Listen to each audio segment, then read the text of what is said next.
It's great to be here. Are you able to see? Just want to confirm that my presentation is being shared. All right. It's coming up now. Yeah, just coming up now for you, Ryan. Fantastic. Shall I give an introduction for myself and jump in? Yeah, just give it a moment. I'll just give out some information to our audience. Okay. It looks like there's a little echo, so I'm going to put on headphones. Sure.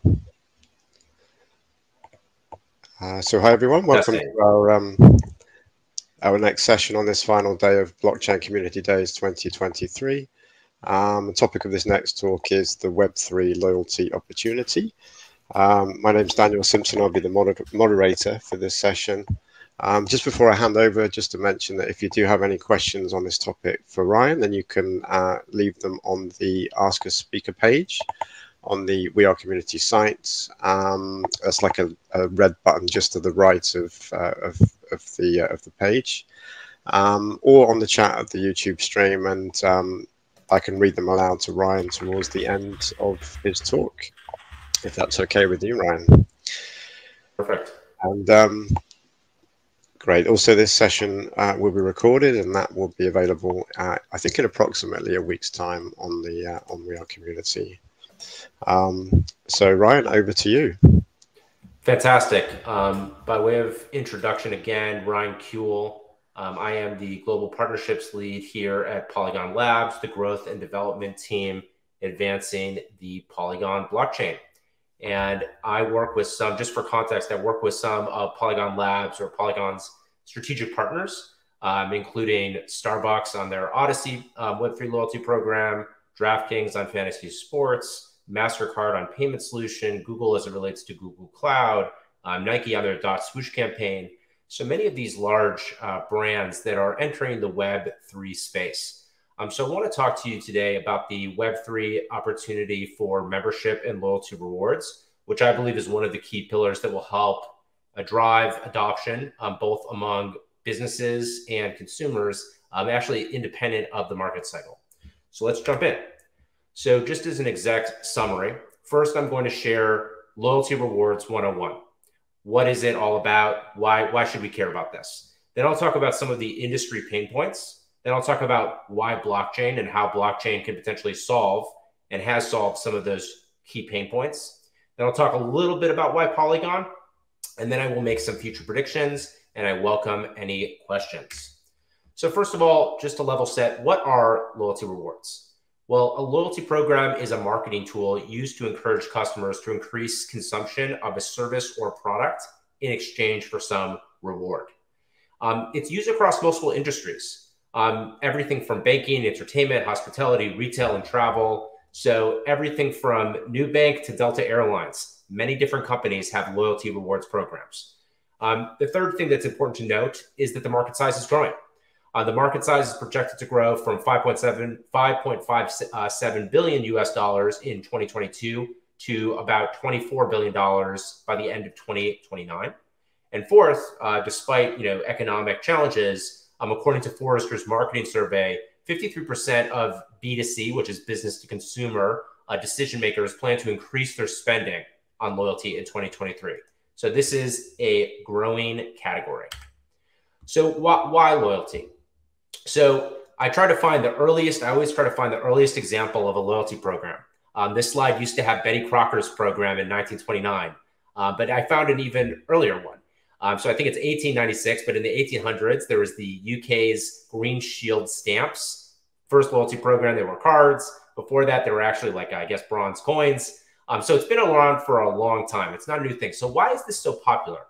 Well, according to Nielsen's research, 84% of customers surveyed are more willing to choose a retailer that runs a loyalty program. So customers are more willing to choose a brand that gives them rewards in exchange for consumption. Makes sense. And according to Forrester research, if you run a loyalty program, you can expect anywhere from 3.5x more transactions. So consumers prefer brands that have loyalty programs, and they spend more with brands that have loyalty programs. So that's why this has been so popular for such a long time. And I'll share an interesting data point that may be relevant. Loyalty programs actually do really well during times of economic hardship, inflation, recession. that is when there's very strong demand for consumers for loyalty programs. So when we look at this history of loyalty programs, we understand the importance of it. What's still the same and what's changed. So what's still the same. So a loyalty program works well when the incremental cost of giving away value doesn't eat so much into the company's margins. So let me give you 2 examples to illustrate that point. If you fly on Emirates Airline or Lufthansa or Delta or whatever it would be, and you're a loyal member and there's an empty first class seat, and then the airline upgrades you from economy to first class, it's an empty first class seat. It doesn't cost much for the airline to do that, but the perceived value to the customer is very high. So that's a great benefit that increases consumption and loyalty, but doesn't eat so much into the margins. Now you can imagine a different company like Land Rover, if they gave you a free car, high perceived value to the customer, not great for the company's margins. So the perpetual balance is, how do you give away value without eating so much into your margin? That is the perpetual challenge of loyalty programs. Okay, so that's what's still the same. So what's changed? So what's changed is a loyalty program operator, they're really thinking not just about how to be transactional, but how to make programs that are experiential. So a transactional program is you go to your local deli or sandwich shop, you buy 9 sandwiches, you have a punch card, you get 9 stamps, the 10th stamp, you get a free sandwich. That's just discounts. You consume products, you get a discount. That's transactional. Experiential is kind of like what Starbucks is doing with Odyssey. You get a VIP, you consume products, you might get a VIP experience. You learn about the history of Starbucks. You learn about how they have ethical business practices. You learn about how to make coffee with a barista. You see this sometimes with airlines with like loyalty lounges and whatnot, or special lounges for VIP customers. There are certain VIP experiences that transfer the brand equity and brand value to the customer. It's not just about a transaction, but it's about creating a connection experience. So this helps brands create more high margin programs, but it also is very valuable to the customer. So it's what we would call a win-win situation. So that's what's changed. Not just transactional, more experiential, but you have to run a high margin program, not a cost center. This is a business. Okay, so let's talk about the pain points. Again, this is independent of blockchain. I'm going to get into the blockchain solutions, but we have to understand the pain points to have the solutions. So first of all, customer acquisition costs, CAC, are up, ROAS is down. What does that mean? That's a marketing terminology. That means it's more expensive to acquire new customers into your loyalty program. Now, why is this? Well, that's because of the deprecation of web cookies and changing Apple iOS policies. Basically, it is harder to personalize advertising at scale. So this is very important for brands who may if advertising is more expensive, you need to increase the lifetime value of your existing customers, okay? Second of all, we have a problem where there's a lack of program engagement. We've seen multiple stats on this, but fewer or less than 20% of people are actually redeeming their rewards. So I saw a great stat on this, that there's $40 billion of redeemable rewards in the US. If you posit a 20% redemption rate, that means $32 billion of rewards are unredeemed. So people belong anywhere from 14 to 16 different loyalty programs. They're not redeeming the rewards. Third problem, we talked about this. Giving away free products eats into the margins. We're trying to build a business here, not a cost center. So how do you make that balance? That's a challenge. Fourth, this is really important. So a big strategy of how you give away value to customers without into the margins is through multi-company rewards and multi-company partnerships. But in order to do that, you have to do identity resolution between the customer list of company A and the customer list of company B together, okay? So that is a heavy tech lift. Getting the two databases reconciled. Usually the match rates are not so good. Maybe for one loyalty program, you signed up with your email. The other one, you signed up with your phone number. Maybe you have different email addresses, etc. So the integration of two customer lists to facilitate multi-company rewards, imagine Delta and Starbucks together, that can be a heavy tech lift. It can be expensive and time consuming. And then finally, it's hard to have a 360 view of the customer. So these are some of the key pain points faced by loyalty program operators. Again, I just want to dial into these again. Customer acquisition cost up, ROAS is down, advertising is getting more expensive. It's harder to acquire customers into the funnel. There's a lack of program engagement. People are not redeeming their rewards. Giving away free products eats into the margin. You can't have a loyalty program where it's a cost center. It needs to be a business that generates profits. Partnerships are heavy with multiple APIs, and then it's hard to measure ROI. It's hard to have a 360 view of the customer, measure ROI from creator marketing, and again, to have that holistic view of the customer. So now that we've established some of the pain points, we can talk about the Web3 or blockchain-enabled solutions. So first of all, when you use blockchain, when you use Polygon, when you leverage Ethereum, you have an open standard now for multi-company rewards. So that, again, multi-company rewards are super important because if you have a multi-company reward, another company can be offering value to the customer. It's not eating to your margins. So you're giving value to the customer without eating to the margins. The other company is getting the opportunity to advertise to a customer, to your customers. So how is that possible? Let me give you an example. Let's say Delta puts diamond medallion status on chain as an NFT. Tomorrow, a luxury luggage company could open on Shopify and they could token enable or token gate their Shopify store for the Delta Diamond Medallion members who get access to 20% discount on the luxury luggage. What that just did is you leverage the open standard. You didn't have to do identity resolution. You didn't have to pay for a third-party solution like a LiveRamp where you have a data clearing room and you're matching. You're using the NFTs to be able to create permissionless partnerships, accruing value to Delta's program, allowing the luxury luggage company to prospect into those customer base and accruing value to the customer. So you're adding value without eating to the margins through an open standard for multi-company rewards. That's superpower number one. Superpower number two, we talked about a 20% redemption rate. And in the US, what I've seen stats around $40 billion of redeemable rewards, 20% redemption rate, $32 billion of unredeemable rewards. Good news, you can put that on a secondary market. With what is blockchain enabled? We're talking about NFTs, tokens. You can tokenize the rewards and put them on the secondary market. Let me give you an example. There's a mattress company called Casper Mattresses.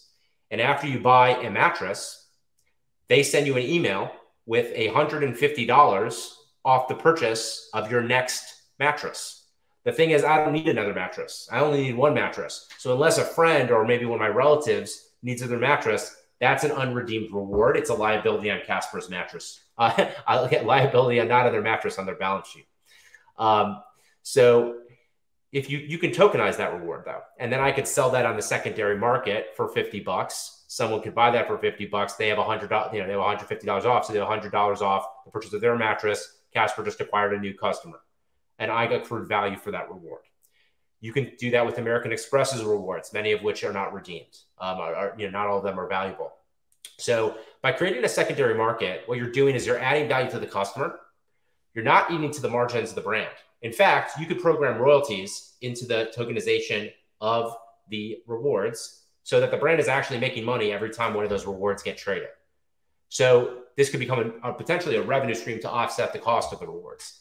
So a secondary market for rewards and potentially status and points is the second superpower of blockchain. Third, we live in a multi-channel world where you have social media, e-com, you have IRL, you have physical stores. You need to have a persistent understanding of the customer across all these channels. A lot of brands struggle with this. They don't know someone who clicks something on the e-commerce store on Shopify or WooCommerce. Is it persisting when you go to the physical location? Not always the case. And that's definitely not true on social. So by token enabling different experiences, so you have your loyalty token and you sign in with that attestation that you're a loyal customer, the brand is actually able to personalize the experience based on that. That is actually really interesting because now you have a 360 view of the customer. You're doing essentially, it's augmenting and complementing what you might use a customer data platform to do. So that's the 360 view of the customer by token enabling your multiple channels. Again, using the open standard of blockchain to reconcile across those. Fourth, NFT token gated marketing to circumvent the rising customer acquisition costs. So this is actually, if you think about multi-company rewards, this is connected. Number 4 is connected to number 1. It's just in the reverse. So you're a luxury luggage company, advertising is becoming more expensive. how do you acquire customers, given these rising costs? Well, one experiment that you could do is you could stack rewards on top of another NFT. So we use the example of the Delta Diamond Medallion status. You're stacking a 20% discount that can only be redeemed upon purchase. So this is a really interesting way to leverage on-chain data to actually advertise against a media asset owned by your customer. Usually when you advertise, you're not advertising against a product owned by your customer. It's owned by a third party. So this is a very unique way to build customer loyalty and build brand preference by delivering value to your customers. And again, it's only triggered on the consumption of the product, which is what we call performance advertising. Fifth is kind of experimental. I haven't seen this yet. I'd love to see it. Someone maybe on the call will be the first one to do it. And then you have to tell me about it. So we talk a lot about DAOs, decentralized autonomous organizations, the ability for governance over a shared crypto wallet, to vote on how you spend the money, held within a wallet or by a wallet. So when you think about corporate social responsibility, a lot of companies donate to charity. What about if their most loyal customers could have their loyalty token and be able to vote in a proto DAO on where that money goes? So that's another way of building community and recognizing loyalty without eating into the margins of the brand. So those are Web3 solutions. Partnerships are, and again, I want to recap these. They're super important. Partnerships are simple and limitless when you have an open standard for stacking rewards. You can add value without eating to the margins with the secondary market for loyalty rewards and for status. You can prospect customers with lower customer acquisition costs by advertising against a media product owned by your customer. You can token gate to have that 360 view of the customer. So when we think about examples, check out Starbucks Odyssey as that continues to open up. Check out Nubank if you're based in Brazil, their loyalty program. You follow Polygon, follow our socials. You can follow me on Twitter. I share many updates about these loyalty programs. They're launching all over the world. They're launching across many different verticals. Engage in these programs to get a deeper understanding. But I think some of the canonical programs, again, are Starbucks, Nubank, many more are coming that are launching on Polygon. So why Polygon? We inherit the security and decentralization of Ethereum, and we're able to use our technology and including our innovation in zero knowledge technology, basically to scale Ethereum block space, make it faster and cheaper. That's super important to have fast, cheap transactions for loyalty and for really across many different use cases. But this is super important because you can't have expensive gas fees and slow transactions, especially for these users who are not Web3 native. So that's, we're getting very strong adoption. And also, we've made a lot of progress in the space. So we're helping pioneer the space, and a lot of brands appreciate our thought leadership on these opportunities. These are various, Polygon POS, Polygon Supernets, Polygon ID. They're various solutions. You can research them. I'm not going to spend too much time on that, but essentially we're scaling Ethereum block space. You can have a dedicated app chain. You can leverage Polygon POS separately, or Supernets is the dedicated app chain. There's different ways to do it. A lot of brands are building on POS. A lot of brands are exploring Supernets technology, Polygon ID as digital identity to issue credentials and verify credentials is also part of the story. So this is all connected to power loyalty rewards. So some future predictions. Your phone is going to be your crypto wallet. With account abstraction, MPC technology, we're going to abstract away this private key management, which is going to allow for mass adoption, and consumers are going to be in charge of their data. Second, more people are going to work on behalf of brands they love.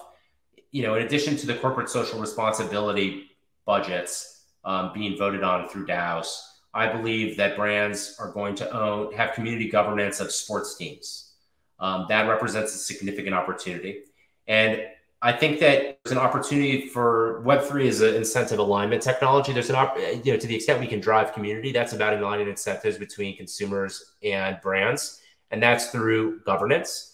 So if there's an entity within a brand, I'm not saying that everybody is going to work at McDonald's. If you eat at McDonald's and have a loyalty program there, you're going to be working, at McDonald's. My point is that McDonald's could purchase a D3 sports team and you could have governance over the jersey and the head coach, or that you could invest the corporate social responsibility budget.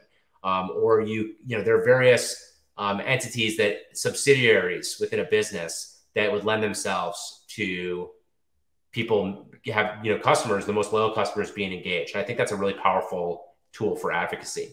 And finally, digital identity is going to go on chain. We talk about Polygon ID. As people, we need to issue credentials and verify credentials in a way that's faster, more efficient, more secure, where you control the data. And as that goes onto the blockchain, digital identity as a superpower of blockchain, there's going to be commerce applications. So those are some of the future predictions to look out for. Again, I want to thank everybody for their time today. To stay up to date here, you can follow me on Twitter, RYANKUHEL. I have a blog where I blog on these topics. I try to open source this information to help the community, to help builders, to help entrepreneurs, to help brands. So I look forward to engaging with you there. Thanks, everybody. Thanks for your insights, Ryan. Very interesting. I'm just wondering, actually, with loyalty programs, I know traditionally they often collect data on consumer behavior, and I guess that's kind of one of the key benefits in the traditional loyalty space by introducing these loyalty programs. So, I mean, does blockchain and DLT change that at all? Does it make it more efficient for merchants to collect data? Is it not an issue, or what's your general view on that? Yeah, it's a great question. I think that this connects to digital identity on chain and that transformation. So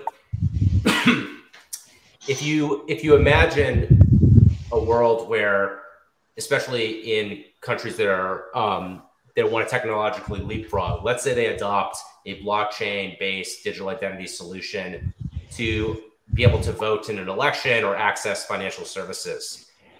You might use zero-knowledge technology, which basically allows you to attest that something is true without sharing that information. So you can attest that you're over the age of 18, or you make over X dollars per year without sharing the information.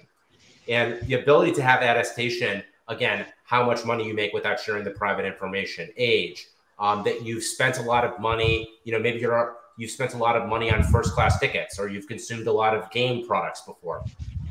The ability for the consumer to own that data and then have attestation on chain is actually going to flip the model that exists today, because brands are really paying, it's not that brands are like buying your data. I mean, in some cases they are buying your data, but brands are, paying media companies to personalize advertising using that data, even if they don't own the data.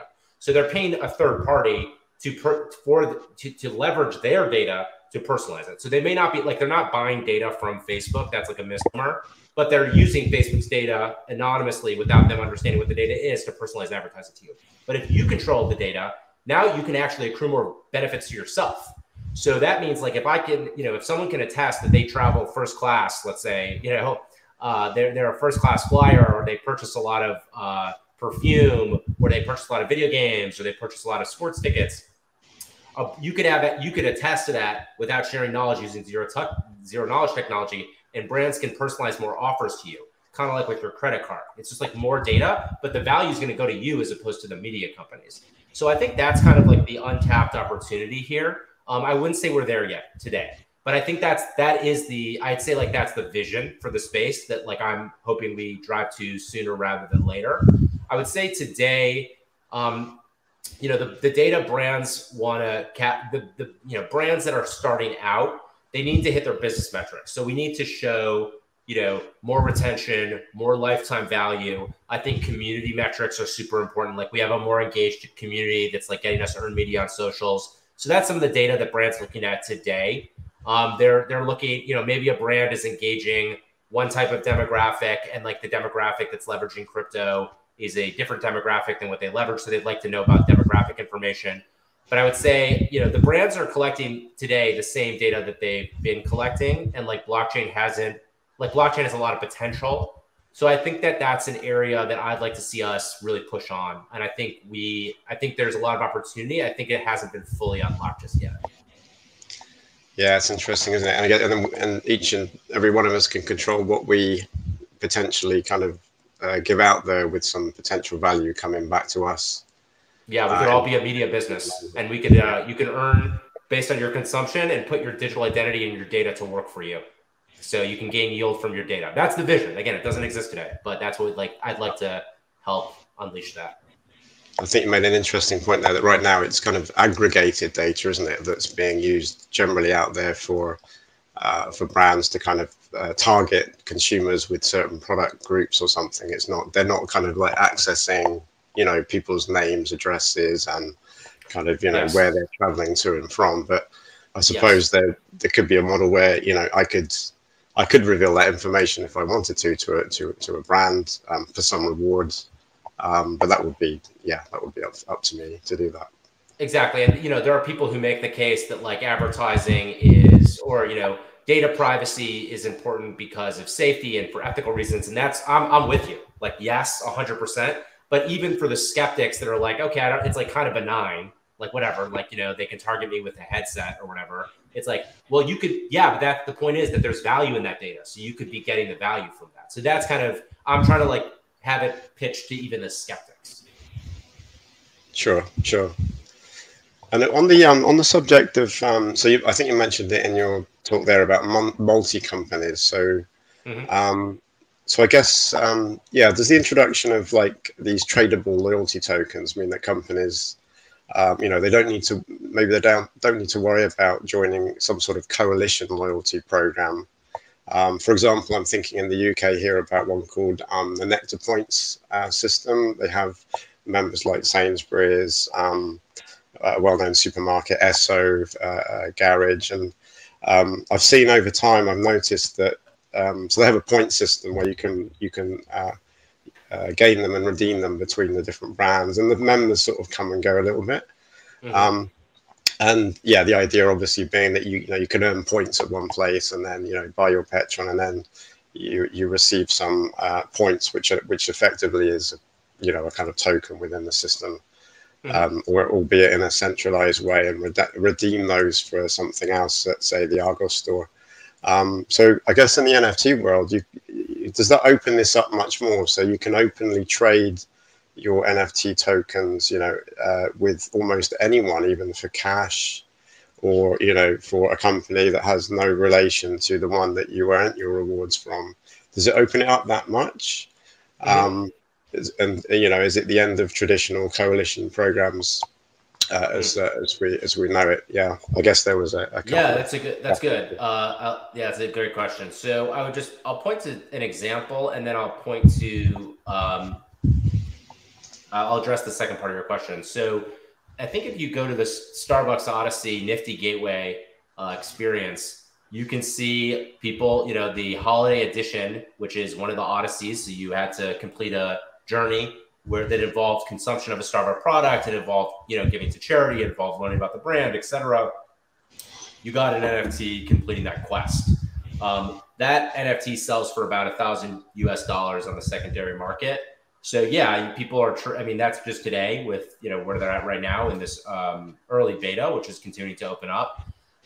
That's the most valuable one in the program. The other ones sell for like $100. So there, yeah, you can sell. I mean, there are some brands that are going to make their status soul-bound, and there are brands like Starbucks that are experimenting with status that can be traded on the secondary market. So there is a value to that. But on your question of the multi-company rewards and the coalitions, so, you know, if you put your status on chain, in theory, any Shopify store could token enable their store and accrue value. So the partnerships are permissionless. Like, anybody can stack rewards on top of it. You don't have to have a BD person coordinate that deal. That being said, I do still think there's a place for these coalition partners to coordinate that activity, because not every brand is going to be aware of every token and the loyalty program and how to set it up and measure it. So I think the coordinators can play, these coordination partners can leverage this and lean into this new technology, and they're just going to have an easier lift setting this up. But I think that this will open up a lot. This will open things up. It will be a lot easier to do. So in theory, you can set it up on your own. But I think there's going to be a role for these types of partners to come in and say, like, this is how you actually stack rewards on a program. These are the right, you know, we've curated, for example, like, I think curation is really important. Like, we've curated the best loyalty tokens to stack rewards on top of, and that will actually add a lot of value to those loyalty rewards tokens. So if a third party, like, let's say over the next 3 years, curated the best loyalty tokens for people, you know, like we have high net worth individuals, that could actually be really interesting, just like having the data analytics behind that. So I think there's a role, but I do think the landscape is changing, which is going to open things up. So that type of business model might potentially still exist, but in a kind of a different form perhaps than we see. It will be I think it will be different. Yes. Good stuff. And I guess probably just a final thought. How long is it going to be before we're all using these DLT enabled systems? So Starbucks, Odyssey, and the like. Yeah, it's a great question. To yeah, so I there's like the top-down analysis and bottom-up analysis, right? Like, do I say like 3 years? Do I say 2 years? Do I say 5 years? What I'll say is this: Nubank has 75 million customers. Nubank, largest neobank in Brazil. 65 million of those customers are in Brazil. Okay, so they have customers in Colombia, Mexico, and Brazil. They're opening up their loyalty token on Polygon to those 65. Over time, they're going to open it up to the 65 million customers. So that's a lot of customers in Brazil. And I think if we can start, again, Nike and Starbucks, if we can start to see, like 53 of Starbucks' revenue goes through their loyalty app. So as these things get in Nike, dot swoosh, maybe you call it a loyalty program, maybe you call it digital commerce, maybe it's the intersection of those two. Like, what is it? It kind of blurs the lines there. But I would say that those type of experiences, as they continue to roll out, will engage a lot of consumers. I think Reddit also is going to help with that. But I think that, that has to be combined with, I think, like what Vitalik just wrote about in the Ethereum, there's a blog post on Ethereum as it relates to, layer twos, like Polygon continuing to innovate, which we're doing. I think the wallet abstraction, making it easier to have wallets that play nicely between different L2s. Solving some of these. I think so. Basically, I think there's two things. We're going to have this kind of bottom up adoption through some of these big partnerships that we're doing on the Polygon side. I'm sure there are other players in the space doing really great work. And then we kind of couple that with making it easier to have a wallet, making it easier to store your crypto. I think that those two things, plus number 3, which is the regulatory environment in the US, if we can get bottoms up adoption from the big brands that we're already playing with, if we can make it easier for people to custody their crypto, and then we have good regulatory environment in the US, I think we will see mass adoption. Now, how long will it take for those things to happen? Hard to say. But I would put it, I do feel like we're going to see a lot of adoption over the next 2 to 3 years. So that's my, that's my best guess. I think if you ask me that in 6 months, I could have even more precise answers. I think we get more clarity every month as these things launch. So those are some of the things I keep in mind.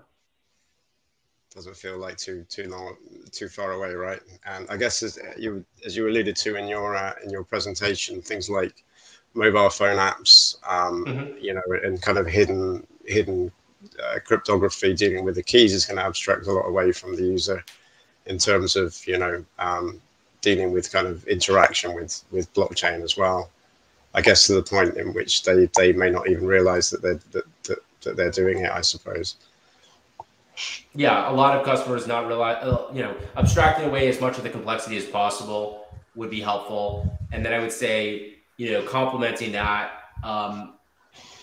in emerging markets, in countries where inflation is really high, or maybe some of the tech infrastructure doesn't exist, there's probably a huge opportunity to just introduce wallets, even with the complexity, and just let people pay with stablecoins, with crypto, and you're seeing that.